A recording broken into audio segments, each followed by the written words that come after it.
Provar por nós mesmos que o nosso corpo é apenas um veículo e nós, enquanto consciências, transcendemos a matéria?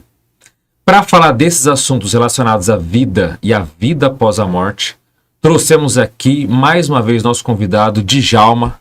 Seja muito bem-vindo, Djalma. Tudo bem, Alexandre? Um prazer estar aqui com vocês novamente. Muito bom. E comigo aqui também, mais uma vez, Leonardo Schneider, como host também do programa. Valeu, boa noite aí a todos. Então a gente trouxe novamente o Djalma para poder contar a sua experiência de quase morte e para também a gente poder abordar outros temas que não foram falados da outra vez. Perfeito. Então, Djalma, para quem não te conhece, para quem não viu o episódio, quem é você? O que aconteceu contigo? Meu nome é Djalma, né? Como a maior parte das pessoas já deve estar sabendo aí. Hoje eu pesquiso esse fenômeno já há mais de 30 anos, mas quando eu era jovem, e nessa época eu estava estudando na Academia da Força Aérea, eu já tinha vários fenômenos. Eu tinha o que a gente chama de catalepsia projetiva, praticamente todas as noites. Quando você fica paralisado na cama, fica paralisado na cama, não consegue se mexer, e aí eu comecei a descobrir que isso permite que a gente saia do corpo. Então, a minha EQM, que eu tive uma EQM, quem não sabe, eu sou amputado da perna esquerda, tive um acidente de moto, grave, quase perdi a vida, e nesse acidente eu tive uma EQM. Mas antes disso, eu já tinha vários indícios, né, desse processo. Eu não sabia que ia ter uma EQM desse jeito, né, foi super impactante, mas eu já tinha muitas experiências fora do corpo. O pessoal até brincava, né, porque eu demorava mais para dormir que todo mundo. Eu era um dos últimos a ir deitar, justamente por causa da catalepsia projetiva. Vou um pouquinho mais cansado para ver se eu consigo dormir direto. Eu não queria ter o fenômeno naquela época, porque a catalepsia era desconfortável. Então quem tem catalepsia projetiva, quem tem essa sensação de não conseguir se mover na cama, não é nada ruim, é altamente fisiológico, e se você relaxar e comandar, você sai do corpo. Mas eu não sabia disso, mas ao mesmo tempo tive várias vezes saídas naturais. Então, para mim, essa coisa do meu corpo e da saída já era natural desde criança, né? E principalmente na adolescência, durante a academia. Aí, eu tinha entre 16 e 20 anos. O acidente aconteceu quando eu tinha 21 anos. Eu estava no Nordeste do Brasil, em Natal, fazendo especialização de aviação de caça, naquela época. E o momento da minha vida levantou um monte de poeira. Aqueles momentos que a gente sabe que alguma coisa vai acontecer com a gente. Tive muitos avisos de acidente, eu contei isso aqui. Sabia que eu tinha até noção que eu não ia passar de 21 anos. Eu já tinha tido essa ideia, quando eu tinha uns 12, 13 anos, eu já tinha tido essa percepção. Eu acho que eu vou viver uns 21 anos depois, ou alguma coisa vai acontecer. Eu achei que só ia viver uns 21 anos. E, naquele momento, até o momento do acidente, gente, que foi um acidente de moto, eu estava até com um amigo na garupa, né? O acidente em si não foi dos piores. Eu quebrei, tinha uma fratura exposta e no local contaminou muito, né? Aquela contaminação na área femoral e tudo que é muito vascularizada cria uma possibilidade de infecção grande. Eu tive infecção, uma infecção muito complexa de gangrena gasosa, que é uma bactéria muito agressiva. Essa que você comentou, que é só em guerra que acontece? Que é só de guerra, uma bactéria de guerra, cara. É em guerra, muito incomum em época de paz, porque né, você tem cadáver perto, em geral, de um cadáver que você pega do outro, entendeu? E também de fezes de animais. Esses são os principais elementos que fazem a gente pegar. Devia ter fezes, alguma coisa, sei lá. Ou, né? Essas coisas a gente não tem uma explicação muito fácil, né? Mas a gente sabe que nem tudo né, os processos das vidas da gente, né? Depois de passar por uma coisa dessa, a gente sabe que a gente não começou aqui e não termina aqui. De maneira muito tranquila isso, né? E aí o que aconteceu? Eu tive esse acidente, isso foi de sábado para domingo. Eu fui retirado e me levaram para o hospital do INSS, naquela época INPS, do Alfredo Gurgel. Fui atendido de sábado para domingo. De domingo para segunda, aí domingo, segunda-feira de manhã, eu fui transferido para o hospital da base. Quando chegou na base, eles fizeram outra cirurgia de limpeza, mas eles viram que a contaminação estava aumentando e que eu provavelmente ia morrer daquele negócio. Me transferiram rapidamente para o Rio de Janeiro. Isso é Natal, né? Isso foi de Natal para o Rio. Isso era uma base militar. Uma base militar. Eu estava fazendo treinamento de aviação de caça. E para o Rio, você foi para outra base militar? Fui para o hospital militar, o Hospital da Força Aérea do Galeão, um hospital com muito mais estrutura, né, onde eles fizeram a cirurgia. Só que quando eles foram fazer a cirurgia, eu já estava em coma. E quando eu comecei o coma, vou contar o detalhe, o início da entrada do coma é muito marcante, porque quando você percebe que você vai morrer, né? E a maioria das pessoas que pode pensar que é uma sensação ruim, né? Não, gente. É uma sensação super agradável, porque você parece que vai tirando um peso, né? Aquilo vai, um relaxamento. A indução do sono daria uma ideia parecida com a indução do sono, só que é uma indução muito mais profunda. É uma coisa muito mais que, né, toma você de uma maneira, né? E é agradável, uma sensação, não é imposição, é uma sensação de relaxamento, de soltura.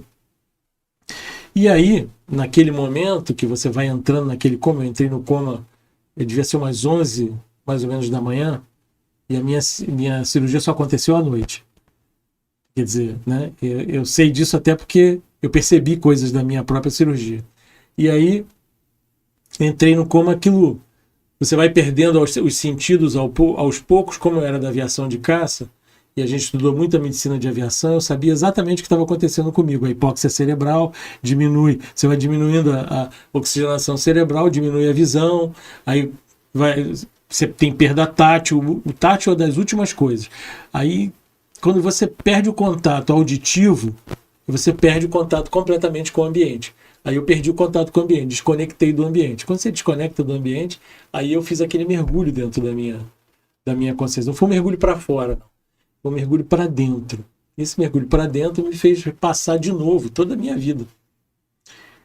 Eu passei todos os meus encontros humanos, todos os pensamentos, os sentimentos, aquela visão panorâmica. Só que engraçado, não eram imagens. Eram só ideias. É como se eu estivesse sentindo de novo os meus pensamentos e os das pessoas. E os sentimentos e as energias, aquelas interações. Tudo ao mesmo tempo, e muito rápido. E de trás para frente, daquele momento para trás. E você parece que vai fazendo...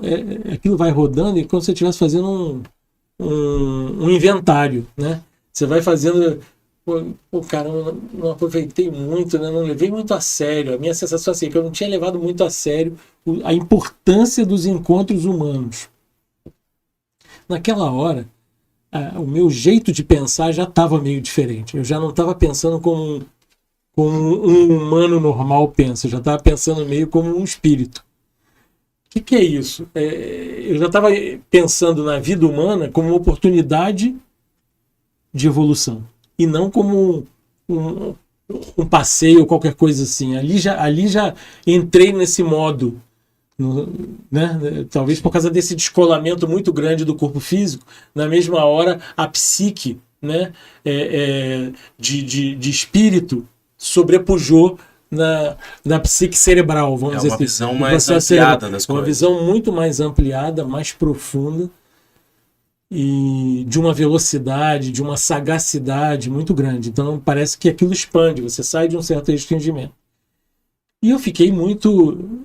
como é que eu vou te falar? Eu não estava deprimido ou triste, mas eu fiquei muito... reflexivo sobre aquilo. Fiquei muito reflexivo sobre aquela condição. E aí eu senti a presença. Eu falei, não estou sozinho aqui, né? Eu senti que tinha outras pessoas, duas consciências, que estavam junto comigo, percebendo a minha revisão daquilo ali, sabe? E aí eles intercederam assim, falaram assim, a gente está bem satisfeito com a sua atuação. Aí aquilo expandiu, assim, de repente, aquela sensação de satisfação expandiu o meu entendimento.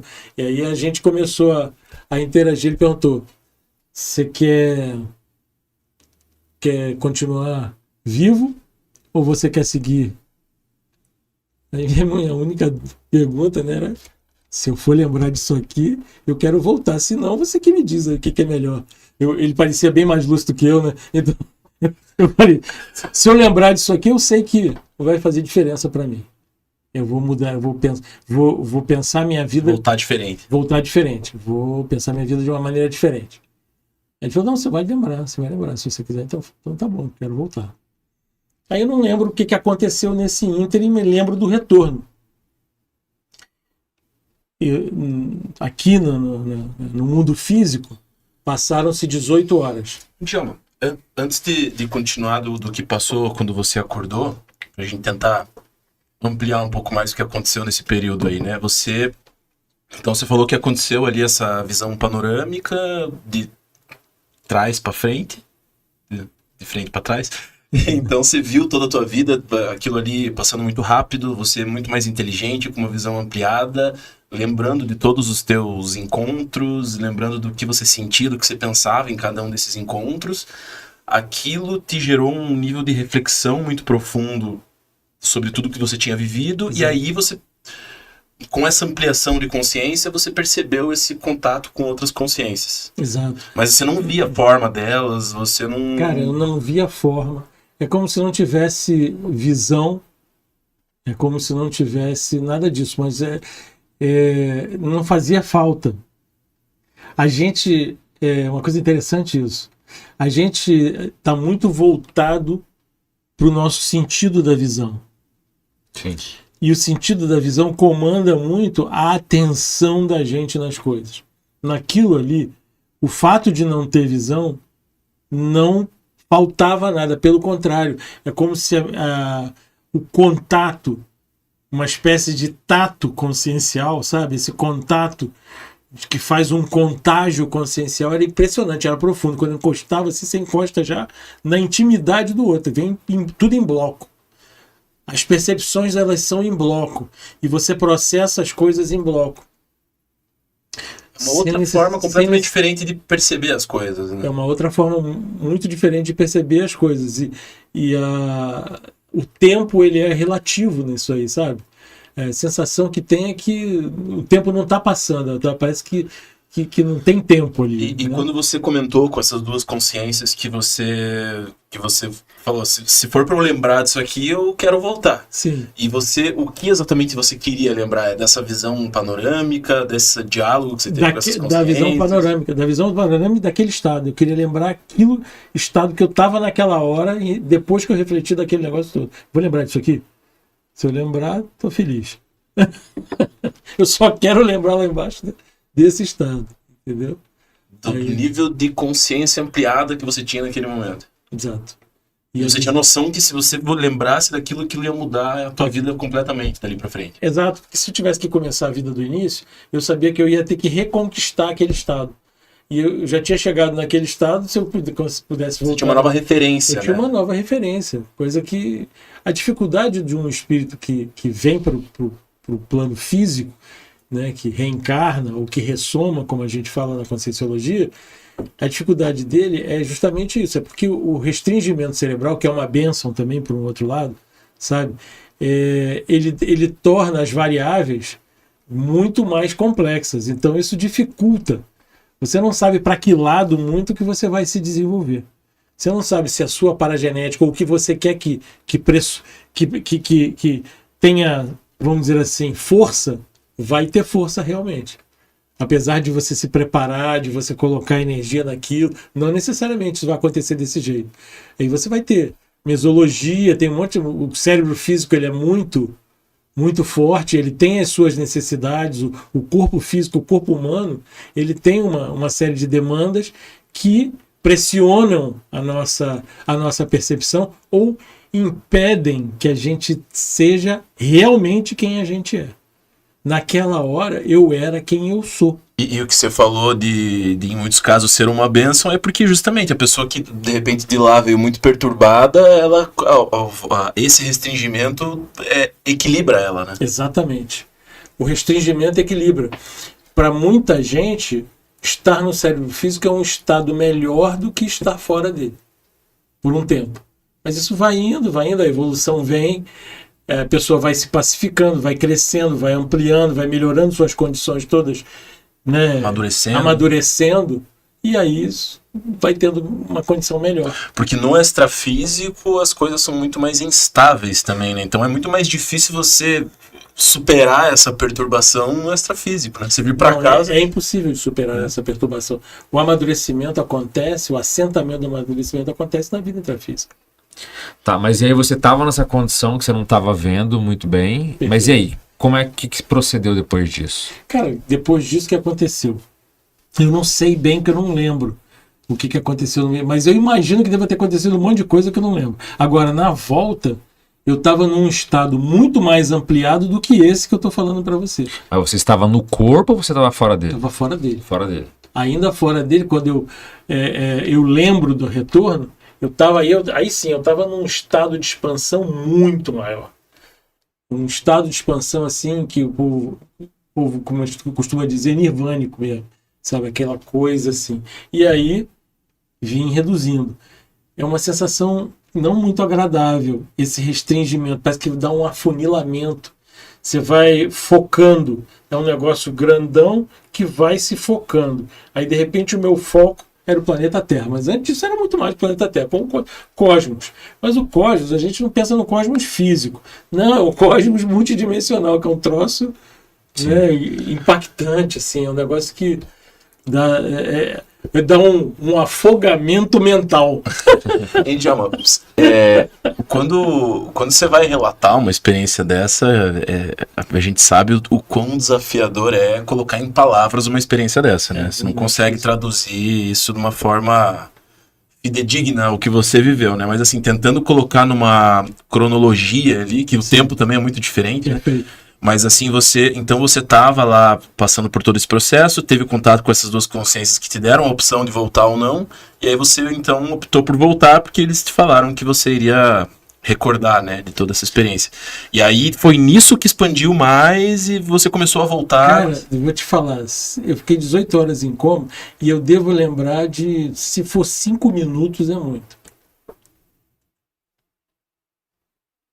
Entendeu? Uns 3 minutos na saída e uns 2 minutos na chegada. Só que, cara, deve ter sido 2 minutos, você vê muita coisa quando você está descoincidente. A sensação de tempo é completamente diferente. E a percepção de tudo que está acontecendo é muito maior. Tem cérebro que é diferente. Só que no mesmo plano físico, para você ter uma ideia, sabe quantos quadros por segundo um gato vê? 80. Para ele ver filme, precisa de passar 80 para ele poder ver continuidade. Quando ele vê a televisão, ele vê ela quebrada. Essa é a percepção. Entendeu a diferença? Sim. Então, se a gente sair do corpo, a gente vê, sei lá, 5.000 quadros por segundo. Um exemplo, assim, só dando uma noção do que seria essa percepção a mais. Entendeu? Então, aí o tempo fica esquisito nessa hora. Então, comentei com você que eu era aquele grandão, fui diminuindo, de repente era um planeta, cara. Aí, de repente, era um hospital. Entre o planeta e o hospital, durante o afunilamento, você percebe que você consegue perceber as sensações de qualquer coisa dentro do planeta. Se eu quisesse percorrer, olhar, deixa eu ver aqui, é pior que o Google, né? Você passa o dedo assim, aí coloca o dedo na Rússia, um montão de coisa da Rússia de uma vez, entendeu? Imagina isso, é mais ou menos assim. Tudo em vem bloco. aquilo em bloco. Aí eu cheguei, de repente era um hospital, vem em bloco, aí eu vi minha cirurgia, eu sabia que meu pai não estava lá, sabia que a minha mãe estava lá, sabia quantas pessoas tinham no hospital. Se eu quiser saber quantos átomos tinha no hospital, podia contar o número de átomos que tinha no hospital. Entendeu? Troço doido, assim, instantaneamente. A consciência da gente é muito mais poderosa que o nosso cérebro. A diferença é muito, muito grande. Nosso cérebro não tem essa capacidade. Nosso cérebro, que é o elemento mais avançado no planeta, nem longe. E isso é muito doido, né? Porque você, se manifestando em essência, você tá conectado com o todo, né? Isso que você falou eu quero saber da Rússia, vem essa informação em bloco. O que é essa manifestação, essa conexão que você tem com o todo? Né? É a psicometria, né? Uma psicometria, se você quiser, sabe? Quando o pessoal fala que ele pega num objeto, aí ele sabe um monte de coisa daquele objeto, isso é muito pior que isso. Você botou o ponteiro ali, É o pensamento que te dita. o negócio, né? Você virou o foco para outro negócio, ele vem. Inclusive, se você não estiver tranquilo, isso pode ser desconfortável.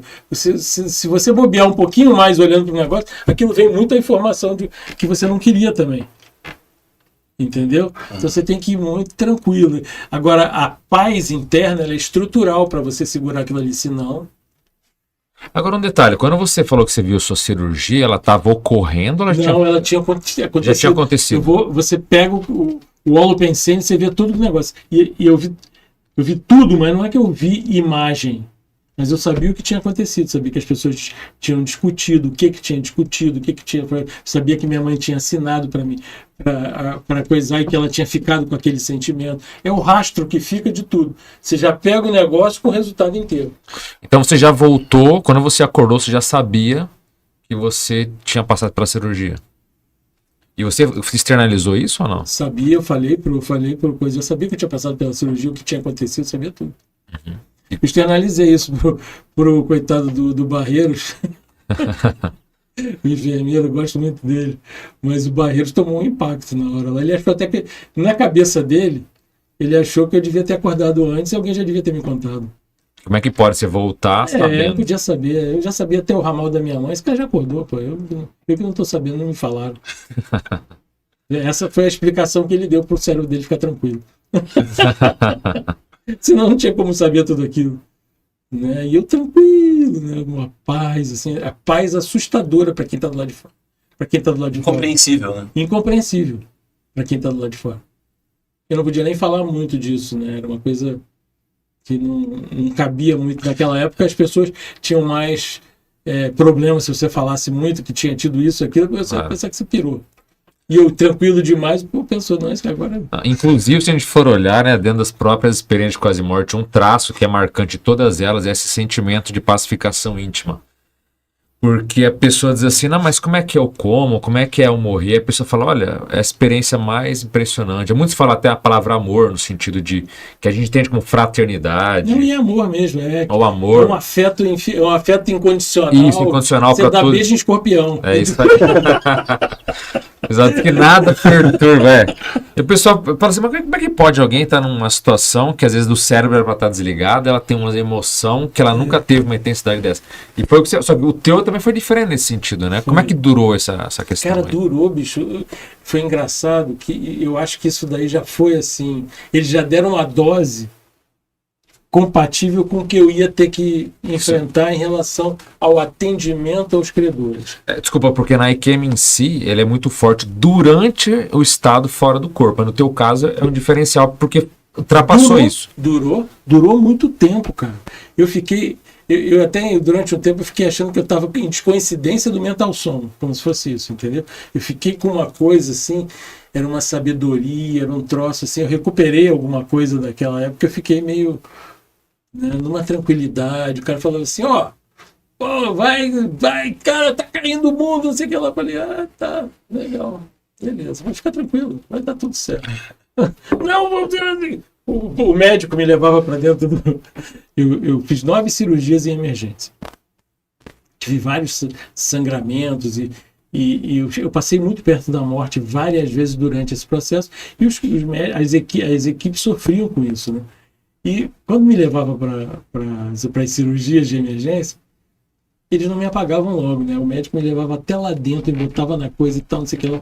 Aí falava assim, agora eu vou ter que te apagar. Vou falar uma verdade a você, eu não gosto de te apagar não, porque quando você está acordado eu estou tão tranquilo por causa da energia. Da energia, cara.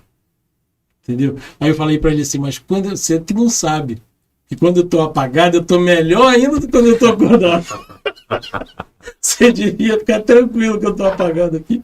Eu vou ajudar na cirurgia. Os caras olhavam pra mim assim. Que loucura, né? Muito doido. Agora, um ponto interessante, só pra pegar essa parte do pós-EQM. Da outra vez você não chegou a contar o caso lá de um tênis. Você pode comentar isso aqui? A gente achou muito interessante quando acabou da outra vez. Vou contar. Acho que vale a pena. Vale a pena, porque é interessante que depois que eu tive isso. Eu tive várias experiências fora do corpo, durante, inclusive, cirurgias. Porque essa foi a cirurgia principal da amputação. Aham. E eu estava em coma. Mas durante a cirurgia eu tive também. Aí não era bem EQM, eu tinha experiência fora do corpo. E o cara, quando me anestesiava, aí eu saía do corpo. Aí teve uma que eu saí do corpo e eu estava vendo, os caras estavam conversando, a gente estava conversando, eles me anestesiaram, eu saí do corpo e eu continuei falando. Poxa, o cara não responde, que mal educado. Aí eu falei, mas peraí, mas eu tô por cima. Eu tô me vendo deitado lá na... Ah, não, saí do corpo já. Os caras já me anestesiaram. Ah, eu tô entubado, pô. Por isso que eu não tô conseguindo, os caras não estão me ouvindo. E os caras lá, né, fazendo a cirurgia e eu vendo a cirurgia por cima. Aí eu subi, atravessei o telhado do hospital, assim, saí lá por cima assim, do telhado, e aí vi um tênis no telhado, né? Aí desci, voltei e tal, não sei o que lá. Depois eu voltei, nem lembro como é que foi a volta dessa cirurgia, mas o tênis ficou guardado na minha cabeça. Aí tinha um médico que eu brincava muito com ele, os negócios todos, falava, não, eu vi isso, eu vi aquilo, eu ouvi você falando isso. Eu falei, tem que afundar esse cara mais, porque ele escuta as coisas na cirurgia, que não sei o que lá. A gente ficava brincando, não é que ele não acreditava, ele achava que... Aí eu peguei ele de vez, porque quando eu falei do negócio do tênis, eu falei assim, vou mandar alguém lá no telhado olhar, porque tem um tênis lá em cima do telhado. Ele falou, o quê? Tem um tênis lá, pede pra olhar lá, o tênis é assim, assim, assim. Peguei o coisa, desenhei onde é que tava o tênis. O cara foi lá e achou o tênis, trouxe o tênis pra gente ver. Aí, cara, eu falei assim, será que foi só anestesia? Tem gente teimando falando que esse negócio é alucinação, né? Não, ninguém sai do corpo, isso é alucinação. Esse é o tipo de situação que é cachapante, né? Comprovatório, não tem fim de papo, sabe? Mas assim, ele não era ele brincava comigo, Claro. Ele não era aquele materialista. Sim, sim. Coisa. Era a nossa brincadeirinha né? E ele fazia isso também para ouvir um pouco dos meus fenômenos, entendeu? Sim, do sim. jeito dele sem precisar. Então a situação era essa. O cara era gente fina, era uma figura gente fina. Aliás, esse mesmo médico me ensinou cromoterapia. Para eu dominar a dor, na época, esse mesmo cara me falou quando eu tinha que fazer uma cirurgia, eu tinha que fazer na verdade, um curativo. A gangrena gasosa, ela come o tecido, né? A bactéria come o tecido. E quando come o tecido necrosa. E o tecido necrosado mata o tecido bom. Você tem que cortar o tecido necrosado, igual podar planta, para não continuar necrosando o restante do tecido. Então, todo dia, tinha que me levar e cortar e fazer uma podada, dar uma poda diária. E a poda não era brincadeira. Aí os caras me davam anestesia geral todo dia para fazer essa poda. Eu falei, gente, ó, legal, vai ficar ótimo o meu corpo, mas o meu cérebro vai pro pau. Nós temos que encontrar uma solução diferente. Não vou fazer anestesia geral todo dia, não. Não, cara, tu não vai aguentar. Isso aqui não dá pra fazer anestesia local, bicho. Esse troço não dá, não. Você não vai aguentar isso, não, cara. Não, vai fazer o seguinte, então. A gente começa sem nada. Quando eu não aguentar mais, eu peço um soro analgésico e você me dá o soro, né, morfina. Aí, se eu não aguentar mais, você dá morfina. Eu vou tentar ir cada vez mais longe sem usar o soro analgésico. Um dia eu vou fazer sem soro analgésico. Ele falou assim, a esperança eu tive aqui, né? Ninguém acreditou que eu ia fazer sem soro analgésico. Eu só usei soro analgésico uma vez. Fiz todo dia sem anestesia. Essa é uma das coisas sérias. Então, aquela tranquilidade íntima, né, foi indo. Eu dominei a dor. E isso é uma coisa que eu dominei até hoje. Sabe que eu conversei com um amigo médico, ele falou assim, essas coisas depois elas dão algum tipo de rebarba porque a pessoa se reprimiu. Não teve repressão. Eu não reprimi a minha dor. Eu entrava em sintonia com o meu corpo e aí desligava o disjuntor. Tal. O disjuntor cai, eu paro de sentir dor só ali naquele lugar. É como se eu avisasse ao meu corpo, você agora não precisa sentir dor. Então eu acho que no futuro, quando a gente dominar mesmo a energia, a gente não vai precisar sentir dor em situação nenhuma. Eu posso estar enganado, mas se não me engano, o próprio professor Valdo Vieira falou que parece que para a questão de dente, ele conseguia descoincidir, quer dizer, sair do corpo só naquela parte ali, sem anestesia, e o pessoal conseguia mexer nele. Mas eu não sei se eu tô falando equivocadamente. Mas parece que ele falou que ou ele fazia isso nele, ou tinha algum processo que ele já Fazia viu. nos outros também. Nos outros, é. Não, nos outros. Não, que outras pessoas faziam e Nos ele tinha outros visto. fazem, né? Os outros fazem porque é paracirurgia. A paracirurgia tem paranestesia. Não sente dor, cara. Sim. Então é possível fazer paranestesia. Para a cirurgia seria a cirurgia mediúnica, né? Cirurgia mediúnica. Porque enfia o negócio no olho lá, Corta isso. O o Arigó. Arigó fazia isso, cara. O Arigó tem uns casos muito. A minha avó fez cirurgia com o Arigó. Arigó, pois é. Ela tinha um tumor na cabeça. E o Arigó, ela devia ter uns, sei lá, 20 anos de O idade. primeiro era igual, o original. Não, só tem O o Arigó. Ah, desculpa. Sim, não, o- Fritz, o- o Arigó, é, esse é. Isso. Dr. Fritz, É ele, isso, que né? ele incorporava no Arigó, né? Isso. E aí ele O enfiou. primeiro Dr. Fritz, né? O primeiro Dr. Fritz, eu confundi. O Arigó é o primeiro Dr. E o original. E aí o Arigó usou um canivete que o meu avô tava usando pra descascar uma laranja, Sim. enfiou na cabeça dela e tirou na ponta do canivete o tumor. tumor. E aí ainda embrulhou o tumor num papelzinho assim pra ela levar pro médico dela de Curitiba pra mostrar analisar e a prova do crime. São os casos É impressionantes. impressionante. E minha avó, ela não sentiu nenhuma dor, zero dor. E ela disse que sentia escorrendo assim, ela achava que era sangue. Na hora que ela passava não tinha nada de sangue, era ectoplasma. Então é um caso assim que eu já vi minha avó contando várias vezes essa história, porque foi um caso bem impactante, assim, né? Para cirurgia é um negócio sério. Sim. Para cirurgia é um negócio sério. E a gente trabalhou com isso um tempo, né? E depois, antes de eu nascer, eu tive na Casa do Cinza, como concierge, trabalhando com ectoplasmia. Então isso também é outra coisa. Isso pode ser um processo ectoplástico meu. Sim. Mas tem uma relação com o corpo e pode ser um processo ectoplástico. Você aprendeu a dominar isso lá, né? Eu até hoje vou no dentista, dificilmente eu uso anestesia para nada. Até para extração. Por exemplo, a última vez que eu fui fazer um tratamento mais bravo, eu fiz 8 extrações no mesmo dia. Não sentia nada. Não sentia nada. Ela fez anestesia, continuou fazendo extração. Você sabe que a anestesia é capa depois, né? Mas eu continuei. Beleza. Porque pelo tempo, né? Você fazia 8 extrações, foram várias horas. Sim, sim. Entendeu? Então, esse processo, às vezes eu não gosto de falar muito dessas coisas, porque é chocante, né? Sim. Mas o que eu digo? É uma relação que você vai tendo diferente com a dor, com o processo do seu corpo, com o processo dos seus credores. Ali é a relação. Por exemplo, eu sou meu passado é muito guerreiro. Então, os credores às vezes gostam de ver sangue. Então você tem que saber fazer isso sem precisar de sofrimento. Você tem que fazer atender, deixar eles chegarem para você poder fazer um atendimento mais profundo, mas não a partir do seu sofrimento. Não é a energia do seu sofrimento que vai fazer o atendimento a ele. Muito pelo contrário, é a energia do seu afeto. E esse afeto aí de beijar escorpião que vai fazer o atendimento adequadamente. Então, para você poder ter isso ao mesmo tempo que você está passando por uma situação como essa, você precisa desenvolver essas habilidades. E ali, a Kena EQM me preparou exatamente para isso. Entendeu? Então foi vários dias desse processo. Depois a gente fazia sutura sem anestesia, sabe? Sutura no meu corpo sem anestesia. O pessoal não acreditava. Porque no início, o que eu fazia, né? Eu ia com a pinça e ele com a tesoura. O médico, né?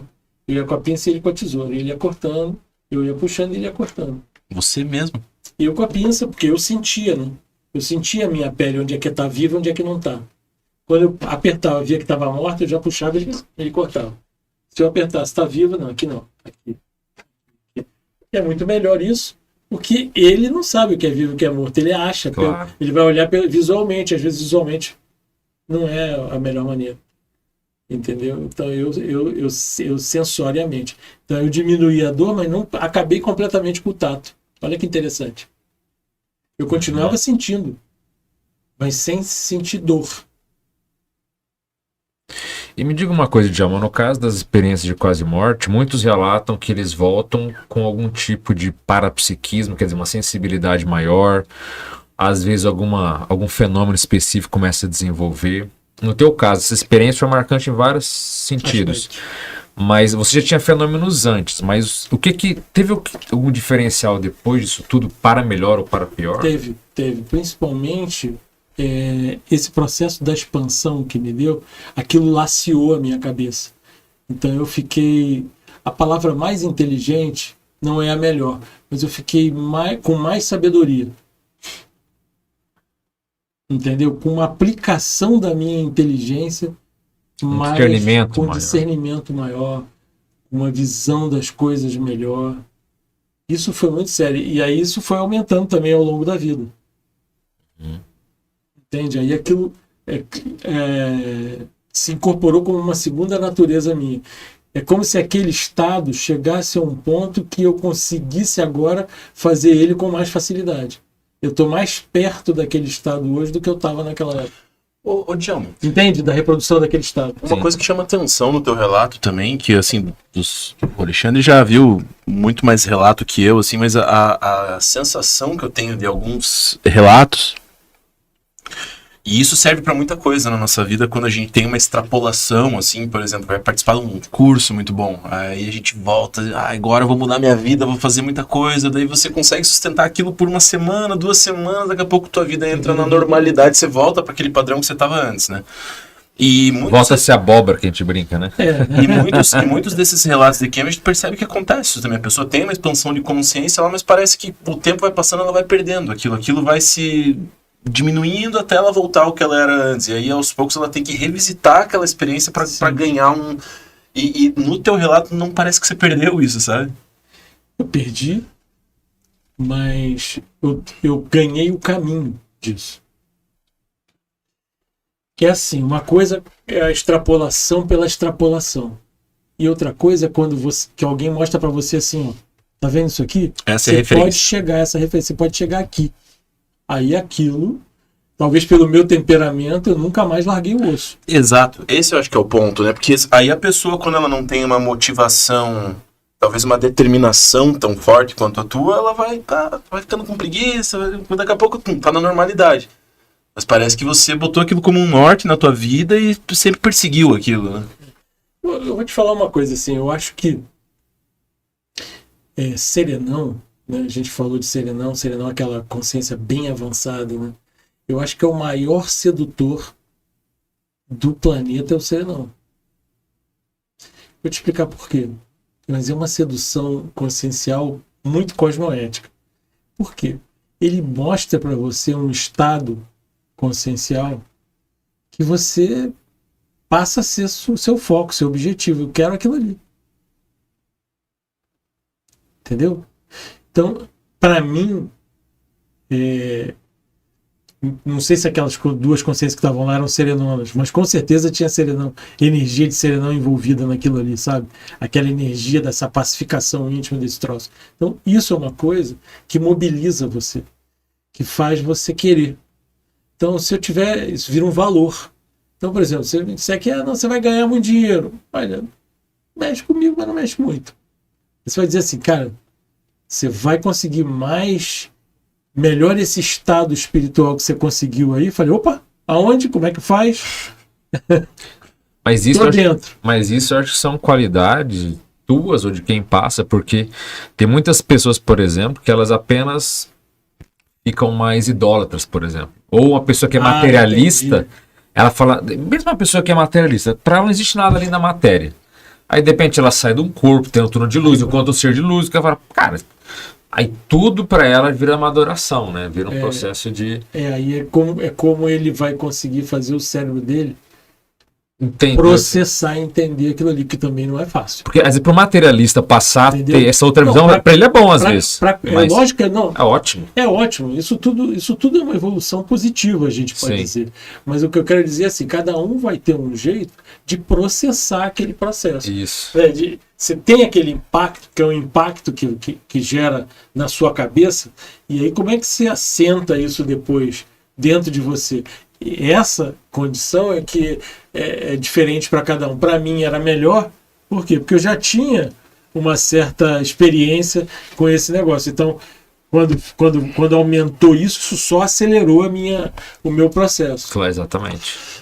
Porque você pega assim, por exemplo, a pessoa que tem uma expansão de consciência e sente esse afeto incondicional e esse amor transcendente, assim, e a pessoa melhora ali as relações dela, passa 1 mês, 2 meses, daqui a pouco tá como era antes, né? Não tem um impacto tão profundo na vida dela, assim. É uma coisa mais momentânea ali, mas isso vai se perdendo com o tempo, né?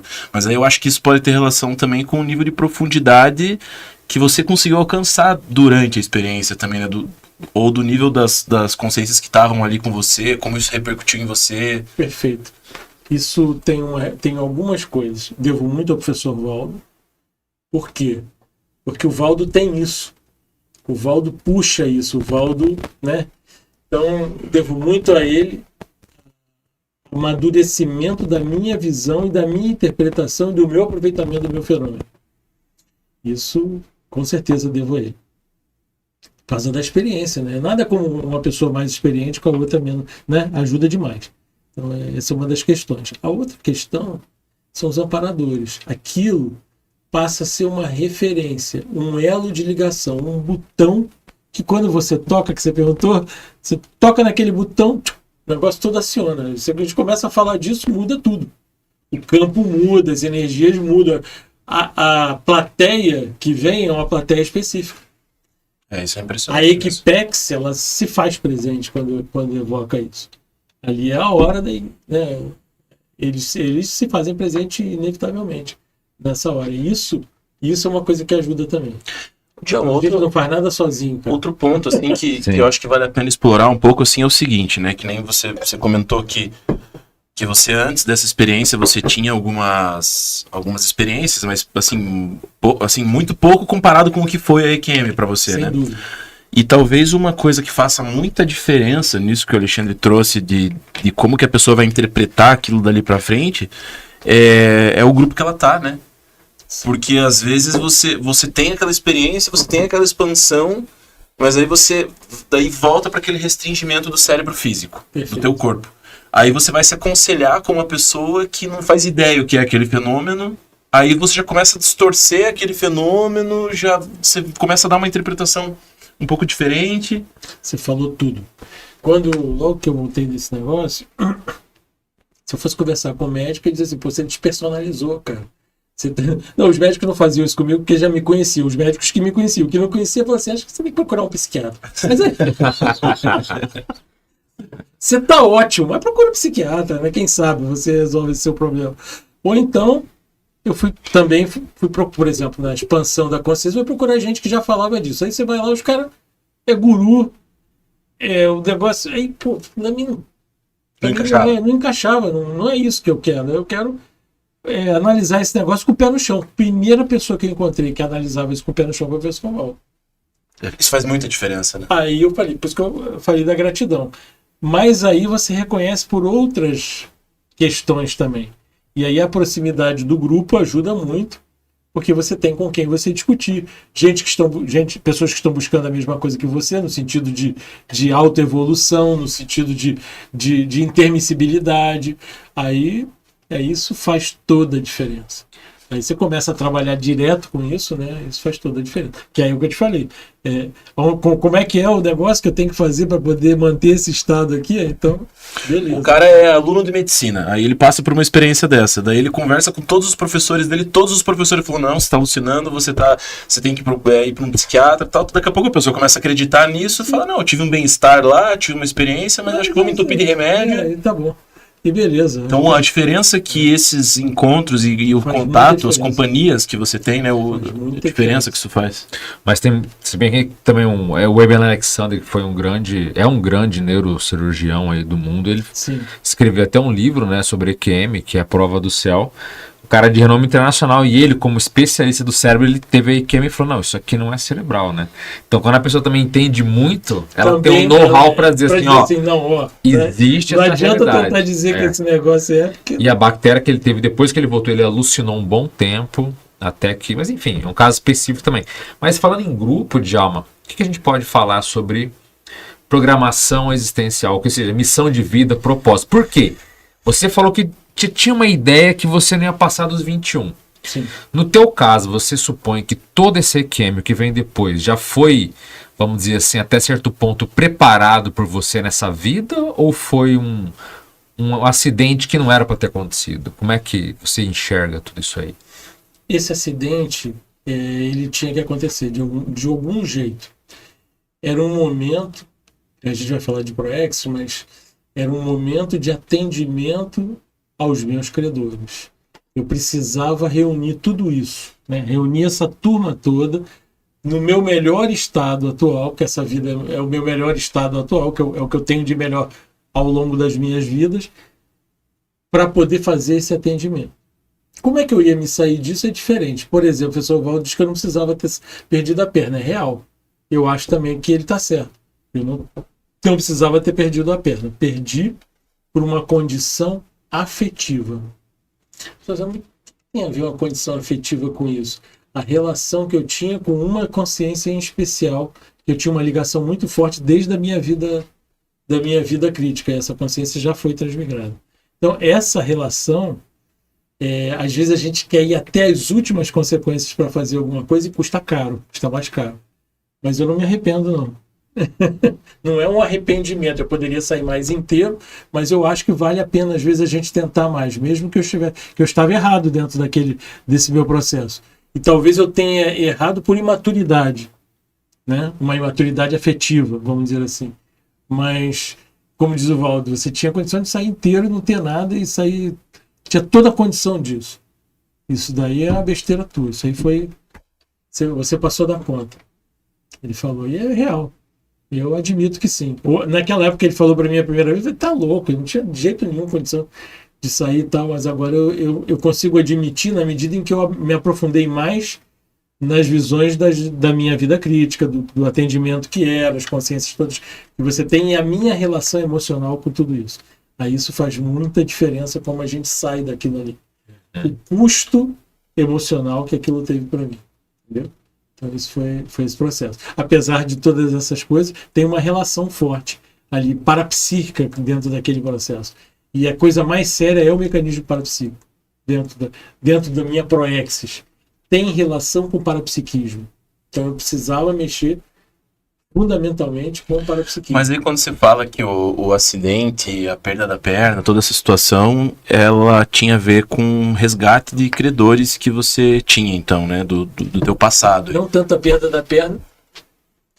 A perda da perna é um exagero da minha parte na relação com o meu pai daquela vida anterior. Entende? Eu me sentia culpado demais em determinados aspectos, como se eu fosse traidor do meu pai. Então isso faz com que a gente meio que se permita certas coisas a mais do que deveria. Uhum. E ao mesmo tempo, eu tinha uma preocupação muito grande com... É um preço a pagar pela culpa que você sente, assim. Pela culpa. Pedágio. Um pedágio maior, porque eu queria ajudar ele mais, eu queria entrar mais nas coisas dele, e ali não dava muito resultado. E essa questão daquele momento. Não era o momento dele também, né? E essa questão dos credores... Não soube admitir isso. Essa questão dos credores é interessante, né, John? Porque, assim, como você disse, né, dos credores que queriam ver você naquela situação, passando por um sofrimento, vendo sangue, como você falou, né? E isso te permitiu fazer com que eles se aproximassem de você e que você limpasse todas as situações do passado com eles. A gente tem que ter elementos de rapport. O que é difícil extrafisicamente? A gente tem as coisas que são a inseparabilidade, né? Então, inevitavelmente, a gente vai atrair as consciências que a gente tem corresponsabilidade. Isso é um pedaço. Mas para a gente poder atender a consciência, a gente tem que se aprofundar no vínculo. Não tem como atender uma consciência só com energia, você precisa aprofundar aquilo ali. Para aprofundar aquilo ali, você precisa ter elementos que conectem você, que são os elementos de rapport. São coisas que vão efetivamente, visceralmente, de preferência, conectar você com a outra consciência. Então aquilo me conectava visceralmente com a consciência. Quando a conexão é visceral, aí o atendimento é mais profundo.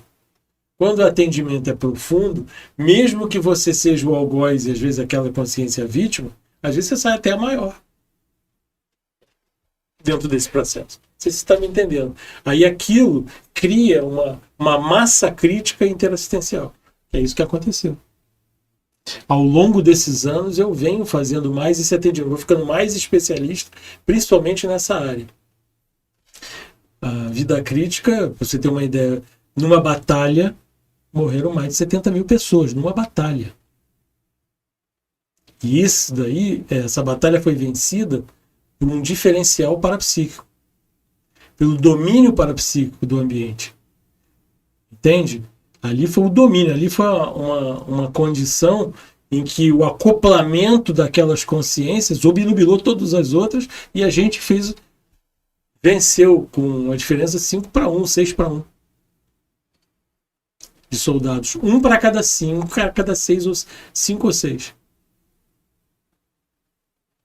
Com uma perda muito pequena de soldados dentro desse processo. Entende? Então era como se fosse uma vitória muito grande do ponto de vista de técnico. Mas um horror. Claro. Entende? Uhum. Que é exatamente o que nós estamos passando agora. Sim. E, Estamos comentando, entende? e essas recordações de vida passada você teve quando na tua vida? Quando é que você entendeu isso? Quando eu era criança, eu tinha esse sonho recorrente. Com essa, desde que eu sou criança, desde criança eu tinha Dessa batalha. dessa batalha. Com cheiro, com tudo. Eu tinha um negócio dessa batalha. Sério, eu só fui juntar a batalha com o resto anos depois. Depois eu reconheci de onde que era a batalha num filme. Eu assisti no filme, essa é a cena. Aí eu fui procurar e eu entendi, tá. Agora eu entendi qual era a batalha. E aí você pensa, assim, você usando na época lá um elemento diferencial que é o parapsiquismo para poder vencer uma batalha e fazer tudo isso acontecer, o quanto isso te deixa preso a essa situação, né? Exato. E aí você falando que o acidente tem relação com esse resgate desses credores, são os credores que são esses 70 mil ali. 70 mil é pouco. Tem que pensar que isso fez uma repercussão durante muitos anos. Para uma nação, às vezes. Né? Para várias inteira, né? nações. Várias nações. Até hoje, se falar quem é a figura tem um impacto. E a figura humana daquilo ali, entendeu? Então, esse impacto tem uma responsabilidade associada. Aí, olha só que interessante. Muita gente, a vida crítica, a maior parte de nós, a média de nós, tem 500 anos de vida crítica. A minha tem 2.300. O que será? Uma coisa complexa de compensar. Então a gente pode dizer que essa vida atual é uma fase de recomposição, a gente pode dizer. A pleno vapor de recomposição. De limpeza desse É uma junção de muitas coisas aí, de muitas fases eu tive várias fases, e principalmente muitas vidas femininas. Trabalhei muito com processo de parto. Dei muita luz, né? Botei muita gente no mundo, tanto através de mim como através dos outros. Inclusive tive em Salerno, que tinha a ver diretamente com isso. Muitas vidas como parteira. Muitas vidas como parteira. A mais antiga, uma das mais antigas que eu lembro, era na África. Eu tive uma rememoração não fazendo parte das minhas cadelas. Acho que a gente pode pegar essa parte muito interessante de dizer de vida passada, porque as pessoas em geral têm uma ideia, ou às vezes muito romântica, Sim. e às vezes também muito medo, porque nós da própria Conscienciologia falamos, olha, retrocognição, vida passada é caixa de Pandora, vai vir coisa fedorenta, pode vir coisa que você não pode superar. Como é que é o teu processo de digerir um negócio de guerra? Porque eu já vi entre amigos aqui também relatos assim de pessoa lembrar de coisas bárbaras do passado, que algumas pessoas ali fora não teriam estrutura para aguentar o que ela fez, a culpa, o remorso e tudo mais. Como é que isso é para você, esse processo todo aí? Então, hoje isso tudo, por exemplo, hoje eu vejo a morte, assim, você vê, quem estão falando de morte. Então, a gente tem a responsabilidade de melhorar a relação das pessoas com a morte. A gente passa a ser especialista disso. o problema que a gente gera, por maior que ele seja, vai fazer inevitavelmente com que a gente no futuro seja especialista daquilo ali. Então, minha relação com isso é essa, me obrigou a estudar isso profundamente durante muitos anos, com um monte de gente, com um monte de coisa. Isso me ajudou demais, por um lado. Entende? Por outro lado, uma coisa complexa. Mas isso não te abalou emocionalmente você lembrar? Durante outras épocas abalou, hoje em dia não. Hoje em dia a estrutura é diferente, mas deve ter abalado, cara. Na época mesmo lá, abalou bastante.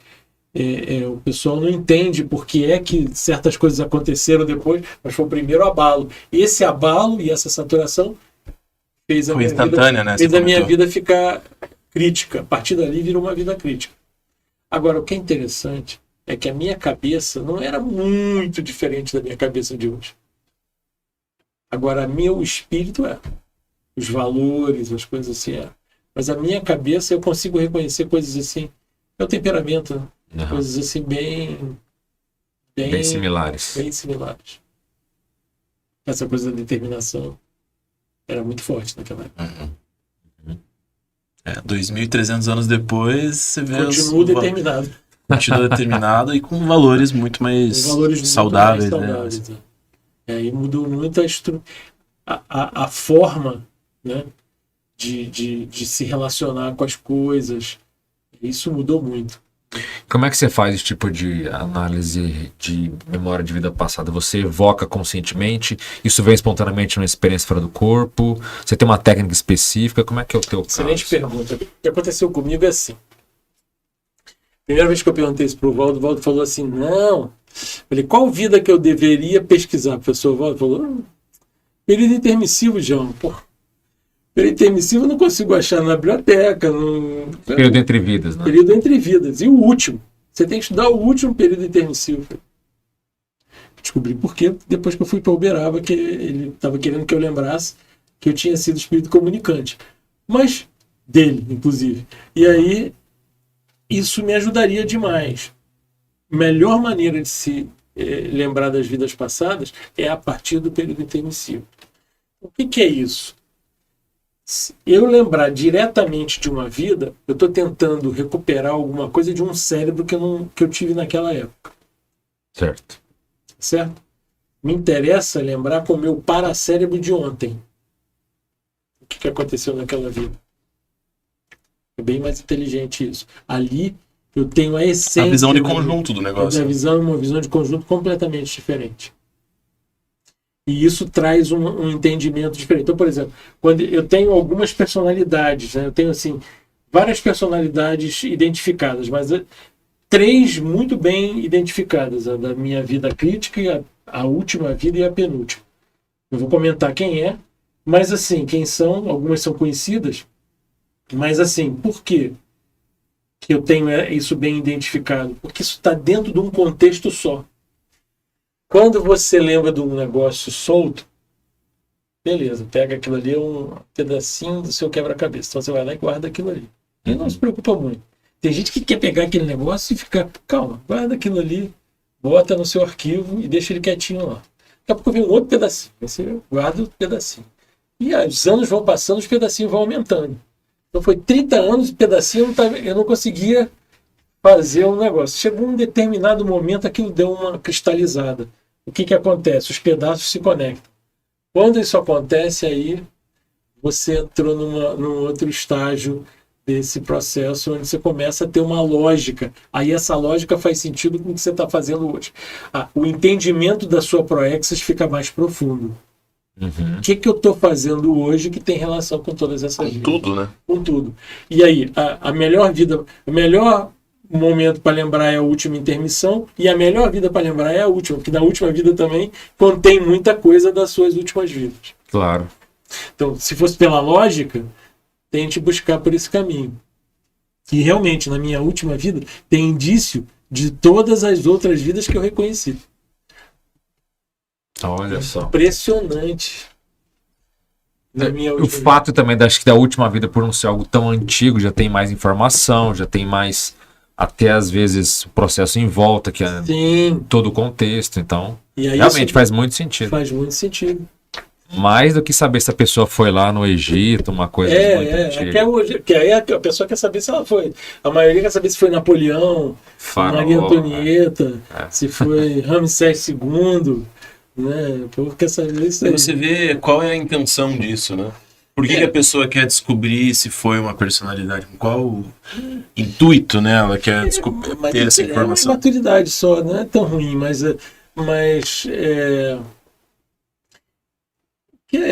cara, a personalidade é secundária, né? O importante é você entender a contextualização, inclusive das suas experiências, e dos resultados do que você tem hoje, né? Por que certas coisas me dão certas reações? Hoje, isso tem um certo sentido para mim. Como que eu me relaciono com as coisas? Por que a minha visão é isso? Por que a minha mundividência é assim? Isso tudo tem uma herança dessas experiências. Agora, você estava comentando, eu lembrei de uma frase do próprio professor Valdo, assim, acho que não é o teu caso especificamente, mas uma frase que marcou muito do Urbanizados, que ele fala que segundo de loucura, século de reajuste, né? Não que no teu caso... não tem a dúvida. Não é um segundo de loucura, mas é um evento... Não, pra mim não foi um segundo, não. Foi assim, então, foi mais foram vários anos de loucura. Anos de loucura, séculos, milênios de reajuste. Milênios de reajuste. Foram vários ver. Anos de loucura, naquela decisão ali. Isso, mas é importante pensar a questão da responsabilidade evolutiva, porque nessa vida que a gente vive aqui, com fartura de tudo, tem muita gente aí embrenhada na corrupção, embrenhada em tanta coisa negativa e não sabe o buraco que está cavando para si mesmo, né? Exatamente. Vai ter que resolver isso em alguma hora, né? Faz parte. Mas isso é da evolução, e às vezes a gente tentar evitar que a pessoa faça isso também não dá certo, né? Também não dá certo, porque isso faz parte da maturidade, né? O momento da pessoa é aquele. Às vezes ela não passou pela vida crítica. Sim. Na hora que ela saturar e tiver a primeira vida crítica, ela já vai ficar mais mudinha de cobra, né? O que seria a definição dessa vida crítica? É um momento em que a pessoa satura, joga a toalha e diz assim: agora eu quero botar tudo para melhorar esse troço, não é possível. Cansei. Todo mundo passa por isso. É o momento da saturação do erro. Grande virada de chave. Aí nessa hora você tá com interprisão até aí você vai ser vitimizado até começa com negócio. Então você vê que a pessoa ela topa e acha bom. E você vê melhor que ser vitimizado do que aquela interprisão. E você vê que a pessoa, às vezes, ela vai olhar para uma personalidade com essa romantização, com esse glamour, e que, na verdade, dali só para baixo, né? Dali era só descida. Dali é só descida, até a pessoa conseguir entrar nessa fase de recomposição mais séria, né? Então, se você for analisar o momento planetário agora, é um momento de grande oportunidade de vida crítica para todo mundo. Para todo mundo, não é só para um ou dois. É para todo mundo. Duas grandes guerras estourando ao mesmo tempo. Um monte de coisa rodando, mas assim, agora, como a gente tem a vantagem que a gente consegue ter mais vida crítica, sabe o que é? É muita comunicação. Com muita comunicação, essas ações elas têm uma repercussão muito grande. E essa repercussão gera muito resultado e vai saturar mais rápido. Então a tendência é muita gente entrar na saturação mais rápido. Essa tecnologia, tudo isso que a gente está vendo aí, é ruim. A tecnologia acelera, né? Acelera isso. Acelera esse processo. Isso vai fazer com que as pessoas tenham mais vidas críticas. Aí, quando o percentual do planeta tiver maior de gente que passou pela vida crítica do que gente que não passou pela vida crítica, a gente deixa de ser hospital e vira escola. Então hoje, pelo teu entendimento... Estamos saindo do hospital. Mais uns 200 anos, mais ou menos, a gente vira escola. Nós estamos no final do hospital. Porque essa questão de pessoas saturarem da própria patologia é um processo complexo, né? E querendo ou não, a gente pensa hoje, né? Hoje a gente tem informação para tudo. Então, de repente, a pessoa está lá na rede social, de repente surge uma frase que é impacta, é esclarecedor para a pessoa. Ela não quer ouvir aquilo.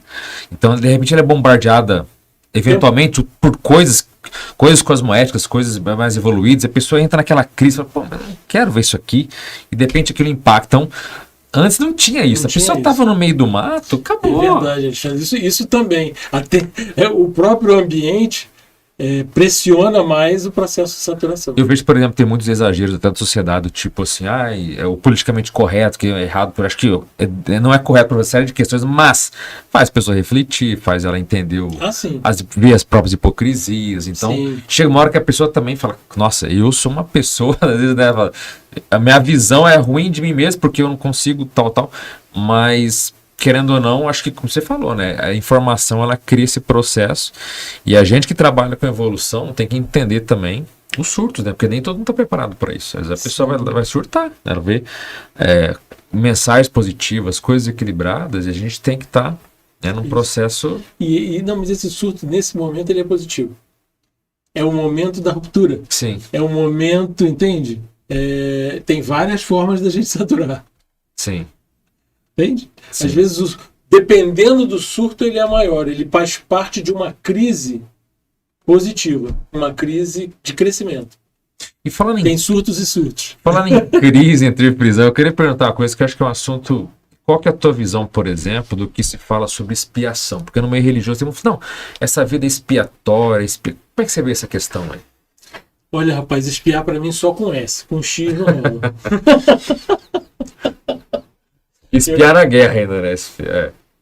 Exatamente, espiar na guerra. E espiar com X, eu acho assim... isso é conversa de guia cego. É uma vitimização, tá certo? Que é uma vitimização. Eu estava falando sobre isso no início. Eu acho que vitimização é uma das questões que mais segura a gente evolutivamente. Se a gente souber tirar proveito da situação, é muito diferente. A gente não precisa sofrer, gente. Essa coisa de que precisa sofrer, eu sou contra isso. Olha que eu sofri um bocado nessa vida. Sim. Mas eu sofri nada também, ao mesmo tempo. Depois da CQM, e tudo que eu passei, mostra que eu não precisava sofrer. Tanto que é que eu não sofri. Entendeu a lógica? Sim. Eu não sofri e esse mecanismo foi extremamente evolutivo para todo o grupo. Então, o meu sofrimento era secundário. O que acontece muito é que tem muitas consciências que gostam dessa energia do sofrimento. Que nem o meu público-alvo gosta de sangue, tem públicos-alvos que gostam dessa energia, mas não quer dizer que essa seja necessária para a evolução. Mas, às vezes, para fazer rapport, é isso que rola. Você não consegue fazer rapport se você não entrar nesse holopensene. Mas tem que ter muito equilíbrio para fazer isso em alto nível. Porque alguns são... Senão a pessoa entra, aí ela vai parar no silício, sabe? Sim. Aquelas coisas que, né, começa a ficar... Aí sai da casinha, né? Porque tem muita gente que é até conformada, né? Não, isso aqui é meu karma, eu tive que passar. E a pessoa tá ali, às vezes, completamente... Não, isso é minha expiação, eu tenho que aceitar e tal. Karma, como é que eu entendo o karma? Então, é bom esse é o ponto, né? Para mim, o cosmos... Eu estava discutindo isso com meu filho. Eu falei, cara, para mim o cosmos é uma grande escola. Enquanto a pessoa enxerga o cosmos como um punidor, ela ainda está no hospital. Ela não conseguiu sair do escopo hospitalar. A nosografia está sobrepujando a visão dela ainda. Mas quando você começa a entender o cosmos melhor, por mais impactante que seja alguma coisa, que em tese te faz sofrer, e faz sofrer por ignorância, a gente sofre por ignorância. Porque na verdade não precisaria sofrer, tá certo? É porque a gente não compreendeu ainda a profundidade e a adequação daquela lição de aprendizado e de evolução que a gente está tendo. A inteligência evolutiva do cosmos é absurda. Se a gente souber aproveitar isso, a gente vira um surfista evolutivo em altíssimo nível. Entende? Se a gente ficar muito preso no nosso ego, nas nossas coisas, na autovitimização, perde um tempo muito grande. Então, a visão de uma coisa ou outra, para mim, tem relação com essa relação que a pessoa estabelece com o cosmos. Quanto mais pacífica, mais interativa é a sua relação com o cosmos, mais você entrar no fluxo do cosmos, você vai entender a grandiosidade desse amor que as pessoas sentem na EQM. Elas não sentem à toa, porque isso existe. Entende? Se tem isso não é... aí a pessoa vai tentar botar uma figura, vai dizer que é Deus, não tem problema se ela quiser usar uma figura para ela poder entender melhor.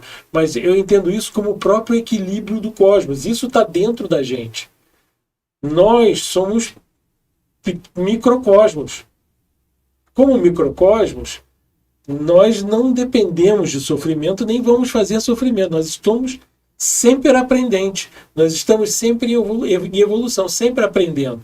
Se nós estamos sempre aprendendo e o cosmos está sempre ensinando, a gente entra em sintonia. Entende? E aí essa sintonia faz a gente estar nesse estado de pacificação, de equilíbrio, entendeu? Até o professor Valdo falava de taquirritmia.